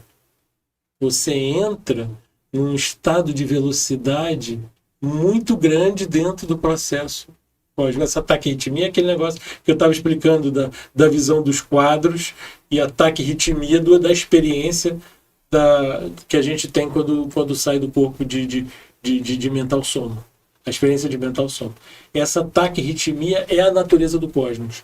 Enquanto a gente não está nisso, a gente sofre um pouco, a gente dá cabeçada, até conseguir dançar sem pisar no calo, nem o cosmos pisar na gente. E o karma nada mais é do que o que sobra dessa dificuldade de dançar. Quando você aprende a dançar, acabou o karma. Aí virou... Você está no fluxo. Consegue ser livre. Lá na ponta. Mas aí não precisa nem renascer mais. Não precisa nem renascer mais. Mas eu estou longe disso, né? Daqui a milhares de anos, todos nós vamos nos encontrar lá. Vamos fazer podcast com consciência. Entendeu? E isso que você está comentando, Djalma, seria uma forma de ver o mundo sem esse olhar do sofrimento, da autovitimização, e isso é uma questão que, pegando o momento que a gente encontra hoje, de todas essas narrativas e essa geração nova, é o contrário disso, né, cara? Hoje, assim, a autovitimização está em alta. Exatamente. E a valorização da vitimização, quase, né? Mas isso faz parte. Eu vejo isso também, como eu sou deficiente físico, a gente vê a relação que as pessoas mantêm com a deficiência. Eu já comentei isso. As gerações novas, elas não se relacionam bem com isso. Elas se relacionam pior do que as gerações antigas. É engraçado, né? Elas respeitam, mas o impacto delas é maior, emocional. Até aquela... Entende? Porque é isso. A forma como elas veem a relação, elas não se relacionam tão bem. As gerações, principalmente mais novas agora. Eu vejo isso ao longo... São 40 anos de amputação, eu consigo ver isso claramente. Agora, isso é bom. Porque elas se envolvem mais emocionalmente com a situação? Porque elas têm uma mundividência vitimista. Elas olham com mais essa energia de autovitimização. Então, tem aquela frase que diz que tempos fáceis tornam... Como é que é? Tempos fáceis fazem homens fortes, tempos fáceis fazem homens fracos, isso. E homens fracos fazem tempos difíceis. Tempos difíceis fazem homens fortes. De novo. Nós estamos num tempo bom, tempo pacífico, estamos fazendo pessoas frágeis, né? Mas essa fragilidade ela é positiva. Claro. Porque é uma fragilidade, porque é uma abertura maior. Claro. Então, como você falou, há uma sensibilidade maior. Mas essa hipersensibilidade não pode gerar desequilíbrio, gera desequilíbrio ainda. Entende? A insensibilidade não é necessariamente melhor, mas não gerava tanta reação. Hoje eu vejo uma reação maior. Aí... Faz parte, cara, eu acho que é da evolução. E esse momento, ele é fundamental, porque ele é um momento, eu estou te falando, é o momento da vida crítica de todo mundo. Então, essa visão é a melhor possível para todo mundo ter vida crítica. Isso acelera a saturação. Entendeu? Faz sentido. Isso acelera a saturação. Essa sensibilização faz com que aumenta a sensibilização, a pessoa se satura mais rápido. Isso é super positivo. Então, à medida que isso for acontecendo, espiritualmente, vamos dizer assim, consciencialmente, esse momento, essa geração está super adequada dentro do momento consciencial da gente. É complexo, né? Lidar com a evolução, lidar com consciência não é muito simples, né? Não é. E como é que você vê essa fase que o mundo tá? Porque a gente fala muito dessa questão de que... Tem uma ideia muito antiga de que o mundo ia acabar, mas a gente percebe essa questão aí da reurbanização. Você pode, com as suas palavras, dizer o que é essa transição aí? Nós passamos pela Reurbex e a reurbanização, ela limpou os umbrais, a baratrosfera, os infernos, e ainda está terminando essa limpeza. Mas o que são os infernos? Os infernos não são uma coisa externa. Os infernos é o somatório dos nossos infernos pessoais. E o que é o inferno pessoal? É o inconsciente, doentio, reprimido. Nós estamos no momento de desrepressão da nossa doença. Eu estava falando aqui um pouquinho antes. Sim. Que é muito bom ver que agora as pessoas estão tão à vontade que mostram a sua loucura. Sim. Mostram publicamente, sem ter vergonha. Que dá uma impressão que o mundo está piorando, né? Mas isso é fundamental para a gente não criar o umbral de novo. Senão, essas pessoas elas estão botando o inferno delas para fora. Se eu fosse pegar o planeta e fazer uma sessão de acupuntura, quando você faz uma sessão de acupuntura com uma pessoa, o que acontece? Se ela tem alguma doença adormecida, você sabe que aquela doença ela vai se capitalizar, ela vai aflorar. E aí ela vai sofrer a remissão. Só quando você foi lá e reequilibrou e aquilo manifesta. Então nós estamos no momento de manifestação. É um momento de saturação de vida crítica para uns, é um momento de manifestação de toda a doença e a visibilidade. E as duas coisas estão altamente convergentes. Porque se eu vejo muito problema e vejo muita loucura, eu saturo mais rápido. Então, esse processo ele é altamente evolutivo. É o final da curva da gente do hospital para a escola. Quando as pessoas tiverem as suas vidas críticas e fizerem essas decisões, isso é o que vai acontecer. Aí, os médiums, que somos nós, a classe médium, é que vai determinar, olha que interessante, quantos a gente vai conseguir sustentar ainda durante um período para engatar na escola. Porque a gente pode ficar com mais doentes convalescendo ainda e entrando na escola, se a gente tiver a classe médium de médiums bem sustentadora desse processo, com essa loucura toda visível. Entende? Se a gente tiver menos, transmigra mais. Mas inevitavelmente nós vamos passar por isso, e aí vai virar hospital escola. Então as coisas vão começar a ficar visíveis, mas tudo vai ficar mais visível. Também os serenões. Quando toda a nossa doença fica visível, a gente pode também começar a ver toda a saúde do planeta.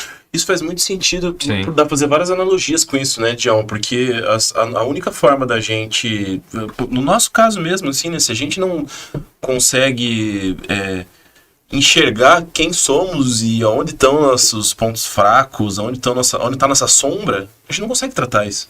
Perfeito. Tem que vir à tona. Tem que vir à tona. A conscienciometria fala disso, por isso a exposição, por isso o Consciência Cobaia, pra gente mostrar aquilo. Aí você diz assim, mas aí você mostra e você resolve depois? Não. A própria exposição, quando você põe... Já é terapêutica, quando você põe um mofo no sol, já melhorou. Aquilo já é terapêutico. O próprio diagnóstico em si já tem um nível de terapia. E você vê que isso que você estava falando dessa geração que é mais sensibilizada, eu percebo muito isso assim nas gerações mais antigas que eram muito mais resistentes a um processo terapêutico, por exemplo, porque a pessoa ela não quer entrar em contato com o sofrimento, com o trauma, e aí a pessoa vai levando a vida, vai tocando o barco, vai seguindo em frente, sem olhar para essa profundidade. Porque tinha uma baratrosfera muito grande. E todo mundo tinha um grande inferno pessoal. E aí... E se você relaxasse, aquele inferno tinha um livro. Isso. É isso que eu percebo. E aí as novas Agora, gerações... o inferno não engole mais. Uma coisa que meu filho falou assim, Exato. muito interessante é o seguinte, ele falou, mas você reparou que filme de terror tem menos impacto agora do que tinha quando eu era criança? Eu falei, é verdade, né? Porque você vai assistir, antigamente você assistia um filme de terror, aquilo chocava. Hoje choca menos, ele fica quase hilário. Bobinho. Ele fica no limiar da comédia. Sabe? É Assim, no verdade. limiar daquela. Vamos dizer assim, do humor negro. Ele fica no limiar do humor negro. O que é isso? Isso é sinal que a reverberação dos infernões diminuiu. Que os grandes autores daqueles filmes já não estão mais aqui. Sim. Realmente Faz muito sentido. faz muito sentido mesmo. E você vê, né? E sem contar também, acho que a própria sociedade, ela, certos temas que antes pegava tanto, hoje não pega mais, né? Não dói mais cola, não tanto, cola mais. Isso é bom demais. Sim. Isso é bom demais. Isso é o fruto de todas essas gerações juntas. Tinha uma desrepressão mesmo, né? Mas de repressão total. Sim. Eu lembro que muitos anos atrás eu assisti aquele filme. Como é que o pessoal faz ele tinha que fugir de terror. Jogos Mortais. Jogos Mortais. Eu ia no cinema porque sozinho, até pra. Não, tem que ver o Enfrentar. negócio, enfrentar e não ter mais medo. E chegou uma hora que eu ia tranquilo, sei até muito melhor do que eu entrava e tal. Aí você vê, né? Agora, última semana ali eu fui ver na Netflix aquela série do Dahmer, que é um serial killer lá. O canibal É lá. o canibal. Vi o primeiro, nem consegui. No meio do primeiro episódio eu falei assim: sabe quando você. Bola, Não tem né? nem mais saco pra ver aquele negócio. Não tem. De novo. Sabe? Esse padrão já não. Já não rola, já não dá. Né? Nem Já- pra você superar, tipo, isso aqui não dá mais. Então você vê que tem certas coisas que antigamente abalavam profundamente a gente hoje. Até mesmo se a gente for olhar o contexto da guerra, né? Antigamente a guerra parece que era muito mais. Não que seja pesada hoje, mas parece que mesmo a guerra sendo um processo dessa barbárie que tem ainda tá menos densa do que era A guerra em antigamente, si. né? A guerra em si, a coisa mais séria não é a violência, é a doença. O que acontece? É a disseminação da doença psiquiátrica. Porque quem está agredindo Ah, sim. está alterado psiquiatricamente, quem está sendo agredido Também fica. Tá sendo alterada. está sendo alterado, e assim vai. Essa disseminação da doença é que é um problema. E eu acho que isso não tem justificativo. Isso não tem como a gente explicar e nem justificar. Claro, a gente entende porque é um momento do nível evolutivo que dá. Mas tentar explicar e justificar aquelas ações não tem como. Tentar defender isso é indefensável. Quem tentar isso indefensável. tá tão louco quanto. Sim. Aí é o tal negócio da loucura. É a que eu tô pessoa falando. manifestando o Manifestando inferno dela a também, loucura, né? inferno. Mas só que tem que deixar, né? E é o momento agora da manifestação dos infernos. Então, só isso também vai ajudando a se ver isso. E aí você vê como a questão até Ver a exposição é a limpeza. da liberdade de expressão tem um papel importante nisso também, né? Exatamente. Você sabe que você está falando de filme? Eu acabei de assistir agora a série Chernobyl. Eu assisti. É impressionante. É muito bem feito. Aquela minissérie de 3 episódios, você tá falando? É 5 episódios. Sim, é HBO, né? episódios. É muito Não, é HBO Max. HBO, HBO Max, exatamente. muito HBO bom, Max. né? Cara, é muito bom. Que série boa. Muito boa. E mostra a queda, mas mostra também a condição da mentira. E agora nós estamos no auge daquela mentira. É. Olha que interessante. Então nós vamos saturar isso também. Mas ali foi o custo da mentira. O custo da mentira é alto. É muito alto. 2.000 quilômetros quadrados de custo. Que Sim. poderia ter sido evitado. Se não fosse tanta mentira. Vai lá olhar. Entende? Uma loucura isso. Vai lá olhar. Não é. Você tá doido, né? O cara vai. É. Ó, tá acontecendo, não tá acontecendo. Não, isso não tá aqui. acontecendo mais. E o medidor que bateu o máximo, né? Bateu o máximo no medidor, daí não, a radiação é X. É que- Só que na verdade era 1 milhão de vezes maior porque a máquina não Vai pegava. pegar. E aí vai registrar o Tô pensamento. falando, é isso aqui. A União Soviética só admitiu 31 mortes daquilo ali. Oficialmente. E tá lá no final do filme, mostra. É entre 33 e 90 mil mortes possível. Então isso, não estou falando desse ou daquele país, mas eu estou falando da mentira, da narrativa, da tentativa de demonstrar uma coisa que não é. E isso também, nós estamos nessa fase, isso mostra também a nossa loucura. Sim. Isso é loucura. Não, olha lá, tô te falando. Tudo estourando e o cara, não está acontecendo nada. Você pirou. E o negócio lá, coisa doida, gente. Muito louco. Sim. Sabe, cara, muito. Esse é o momento. É um momento muito importante, eu acho. Tem gente que fala que a queda da União Soviética foi por causa daquilo. Uhum. Acho que na própria série comenta alguma coisa nesse Tem sentido. gente... Mas na época, eu me lembro, eu acompanhei de perto aquilo, mas não com tantos detalhes. A série parece muito, não sei se ela é precisa historicamente, mas aparentemente sim. Aparentemente, sim. Aparentemente bastante precisa, mas ela traz detalhes assim muito próximos, né, do que está acontecendo dentro do reator e tal. Tem gente falando, não, pô, energia atômica é energia limpa. Tudo bem. Vai lá, assiste e depois me diz o que você acha disso aí. Agora Eu acho um risco alto demais. Agora uma questão que custo possível muito alto, Sim. né? Desse processo. Uma questão que você comentou que me chamou a atenção, assim, que é essa questão dessa sensibilização, né, que a gente está passando hoje, e é uma geração, como tudo na vida, né, tem ponto positivo, tem ponto negativo, e vai ter perdas e ganhos por essa nova forma, né, de manifestação dessa geração.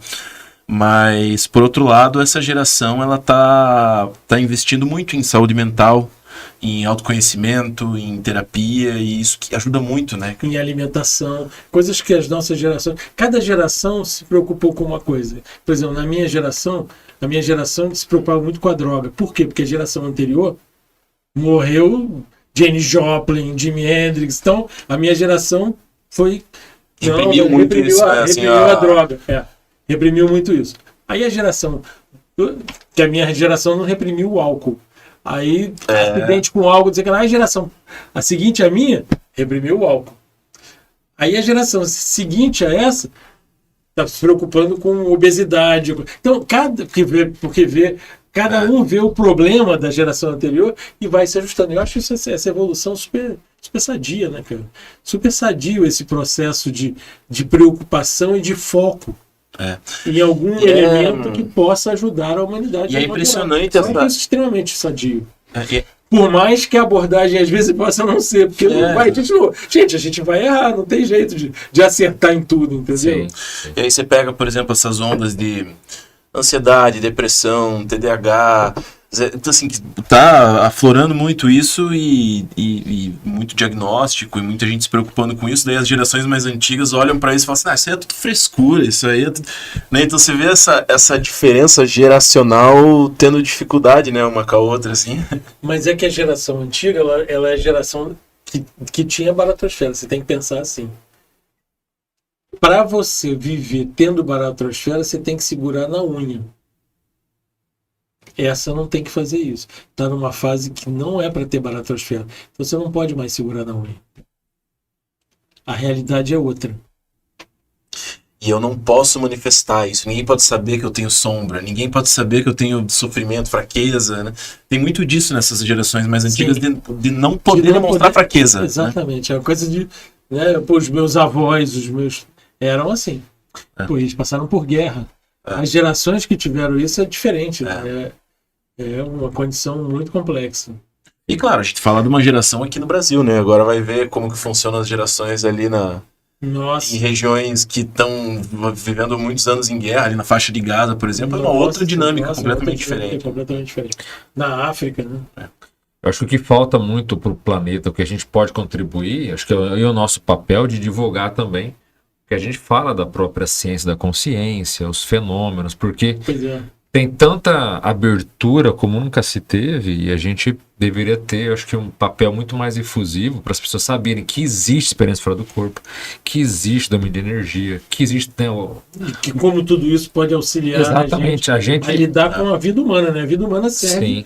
tem um objetivo, tem um foco, tem uma aplicabilidade. Eu vejo que nós temos informações assim muito relevantes que a sociedade poderia É aproveitar, verdade. Tirar proveito disso. tirar proveito, e muitas vezes quando as pessoas descobrem, a gente fala, nossa, mas tem tanta coisa boa Por que aqui dentro. vocês não divulgam? É, por que esse segredo escondido? Ah, A mas gente está aqui. tenta, a gente tenta, né? Tenta, Mas, justamente. a gente ainda é pequeno, assim, em termos de planeta, a gente é muito pouco, somos muito poucos ainda. Claro, claro. E tem tanta ferramenta conscienciológica que seria aproveitável, Seria né? aproveitável para todo mundo, né, cara? Seria realmente. É. A quantidade de ferramentas conscienciológicas. Por exemplo, você que é trabalha com um livro aí que a gente fala que é dos mais importantes, que é o Conscienciograma. Sim, nossa. O que você poderia dizer para as pessoas que querem aprofundar o autoconhecimento e Conscienciograma?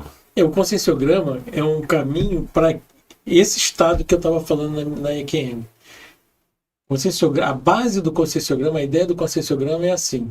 Ele foi um livro escrito para aquela essência espiritual da gente, perguntando para essa figura viva agora.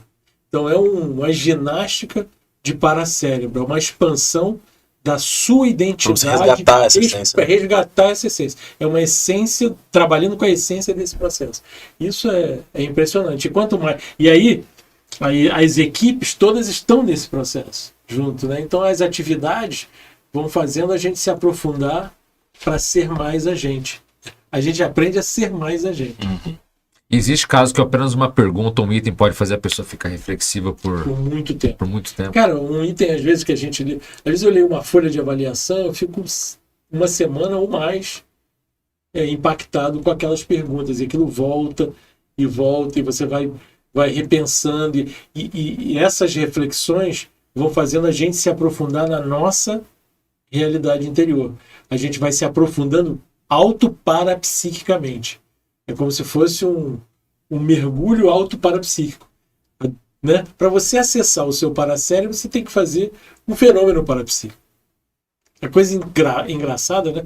Quem está vivo, para saber quem é, precisa de parapsiquismo. Não tem saída.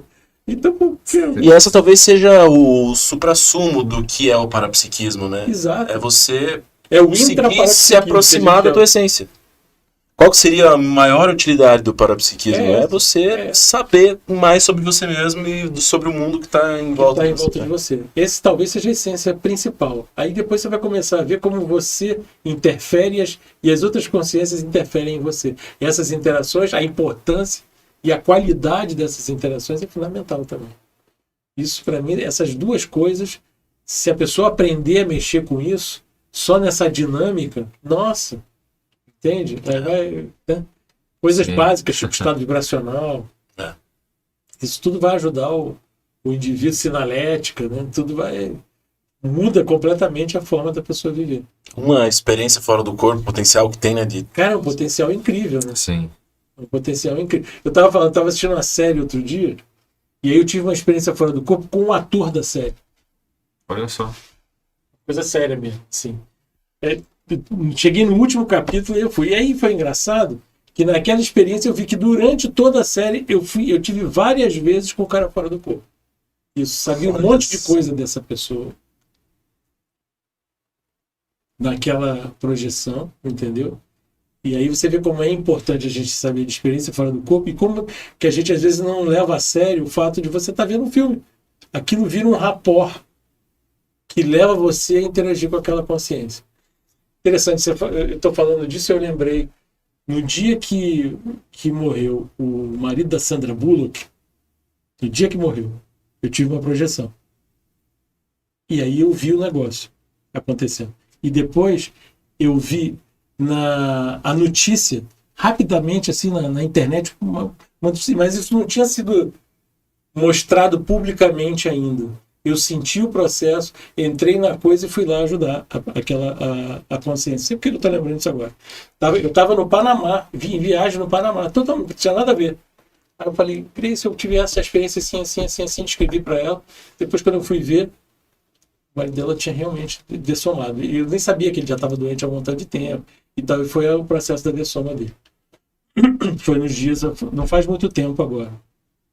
Então, o que acontece? Às vezes a pessoa acha que aquilo foi um sonho. Ela não entende que aquilo ali foi uma intercessão. Nós somos uma grande família.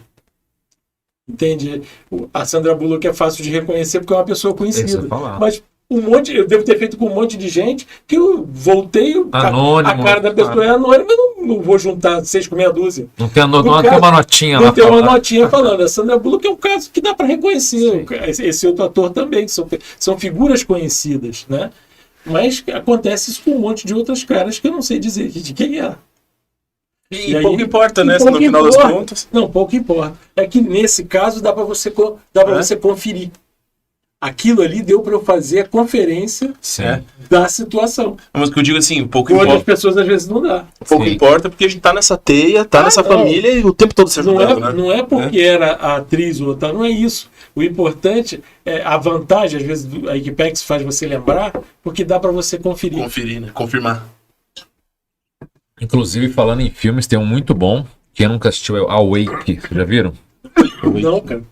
Mas ele tá na minha lista, é bom? O Awake é daquele ator que fez o Darth Vader lá no Star Wars. Enfim, é um filme muito bom. Já que você não viu, eu não vou contar aqui, mas ele tem que operar o coração. E a equipe médica fez lá toda uma armação, que ele é muito rico. Não, tem aqui. Eles fizeram uma armação para pegar o dinheiro dele, para matá-lo na mesa cirúrgica. Ah, é? Para pegar o dinheiro. E ele sai do corpo. É um filme assim excepcional. Awake. Vou ver. Tá, falou que eu também lembrei, vi com tudo aqui o filme. Quem nunca viu, vale muito a pena. E tem umas reviravoltas, eu não vou falar para estragar a experiência. Mas vale muito a pena. Legal, boa indicação, hein? Também não assisti. O filme já tem alguns anos e muito bom. Tá na minha lista, engraçado que eu acho que essa semana. Eu não sei se é a vida por um fio, você estaria falando besteira, mas é o Awake lá, do cara que tem um problema de coração. É a Amazon, se eu não me engano, é a Amazon. Eu nem sei se está em algum stream, eu sei que o filme já de mais de 10 anos, mas um filme muito... tem mais de 10 anos? Tem. Não é tem uma coisa nova, Awake, mas não sei se é isso não, mas é um filme só. Então talvez seja o outro. É com o Christian... esqueci o nome do ator que faz o Darth Vader jovem lá no Star Wars lá. Um filme muito bom. Pouca gente conhece, um filme excelente. De experiência do corpo, de autocomprovação, enfim, de várias coisas. Tem uma coisa que quer comentar, mais alguma coisa? Pra gente ir. Cara, eu achei sensacional nossa conversa aí, de altíssimo nível, profunda. Conseguimos extrair um pouco mais aí do que foi essa tua experiência. Porque uma questão, assim, que é legal de ser comentada aqui é que, assim, no primeiro episódio ali você relatou muito da experiência e é muita coisa que vem junto com essa experiência, né? Então, a gente tava já há um tempo querendo que o Djalma voltasse para tentar pegar um pouco tirar mais proveito dessa experiência, porque... E se a gente tiver mais 5 horas aqui, você vai trazer mais um monte de coisa que vem dessa experiência, né? Mas... Foi muito bom receber você, Djalma. Foi um prazer também. Esse é um assunto que, né, para mim, é muito bom. É bom relembrar essas coisas. É muito legal que você também é muito aberto, né? Você traz aí as suas experiências, assim, fala de uma forma leve, né? Sim. Sem querer esconder o jogo de nada. É muito legal isso, muito legal. Sim. A gente consegue tirar muito proveito disso. Isso aí. E tem uma sincronicidade que eu achei muito positiva. Retomando o que a gente falou aqui, tem uns dias atrás ali uma frase do Wayne Dyer, que é um psicólogo americano. Sim. Muito bom, tem uns livros muito bons. Pesquisa também essa área. Então, aí tem uma frase dele que eu achei, tem a ver, eu achei brilhante, assim. Ele falou assim, falando no amor, da fraternidade que a gente comentou aqui, né? A frase dele é a seguinte: o amor é a resposta, não importa a pergunta.